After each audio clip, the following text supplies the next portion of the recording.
Everyone.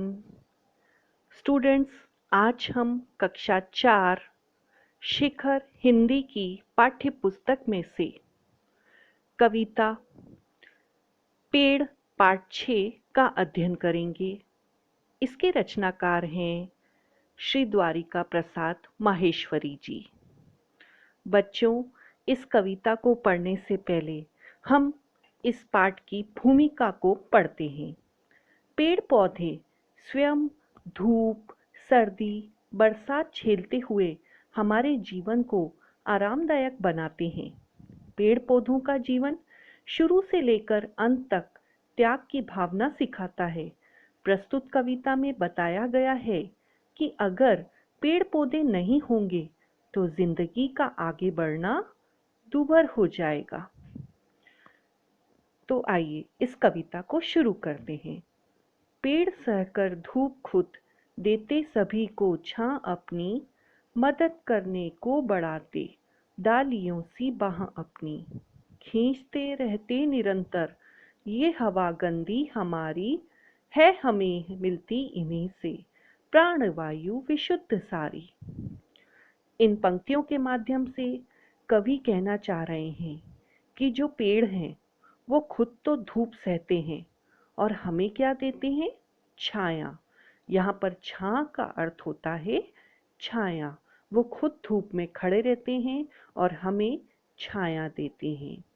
और मदद करने के लिए जो उसकी डालियां हैं वो बहा के समान तैयार रहती हैं और हमेशा गंदी हवा को निरंतर मतलब लगातार खींचते रहते हैं और हमें शुद्ध हवा देते हैं। यहाँ पे विशुद्ध से तात्पर्य होता है साफ हवा, जो गंदी नहीं होती, वो देते हैं, जिनसे हमें प्राणवायु, जीने की वायु मिलती है।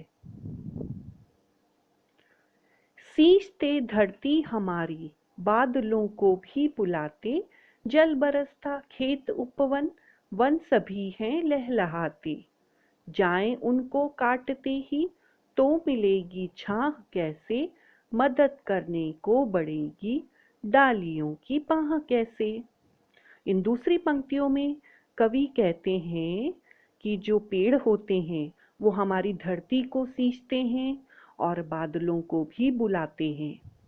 मतलब पेड़ लगाने से वर्षा होती है और जल बरसता है तो क्या होता है? हमारे खेत, उपवन मतलब बगीचे, वन मतलब जंगल, सभी लहलहाने उठते हैं।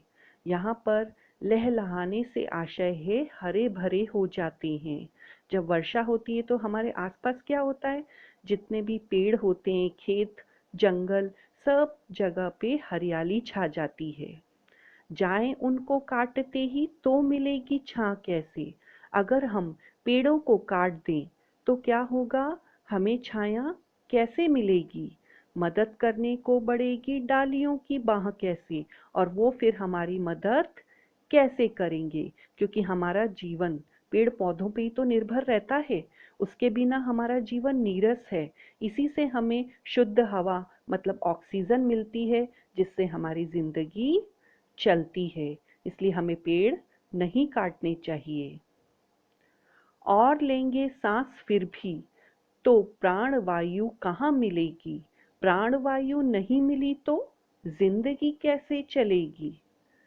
इस पंक्तियों के माध्यम से कवि कहना चाह रहे हैं कि अगर पेड़ कट गए तो क्या होगा? हमें शुद्ध हवा नहीं मिलेगी, और जब हमें शुद्ध हवा नहीं मिलेगी तो हम सांस कैसे लेंगे और हमें प्राणवायु कहाँ से मिलेगी?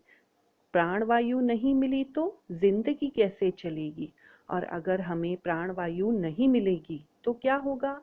हमारा जीवन, हमारी जो लाइफ है वो कैसे चलेगी? क्योंकि शुद्ध हवा जब हमको मिलेगी तभी तो हम ऑक्सीजन ले पाएंगे, सांस ले पाएंगे, और जब हम सांस लेंगे तभी तो हमारा जीवन चलेगा। तो इन पंक्तियों के माध्यम से, इस कविता के माध्यम से कवि कहना चाह रहा है कि हमें पेड़ों को नहीं काटना चाहिए। पेड़ हमारे लिए बहुत ही फलदायक होते हैं। वो हमें भोजन देते हैं, छाया देते हैं और हमें शुद्ध हवा देते हैं। हम उनका जो पेड़ों का जो महत्वपूर्ण स्थान है हमारे जीवन में, उनके बिना हम अधूरे हैं। तो हमें ज़्यादा से ज़्यादा क्या करना चाहिए? पेड़ लगाना चाहिए। तो बच्चों, इस कविता को आपको याद करना है और इसके कठिन शब्द और प्रश्न उत्तर आपको अपनी कॉपी में लिखना है। धन्यवाद।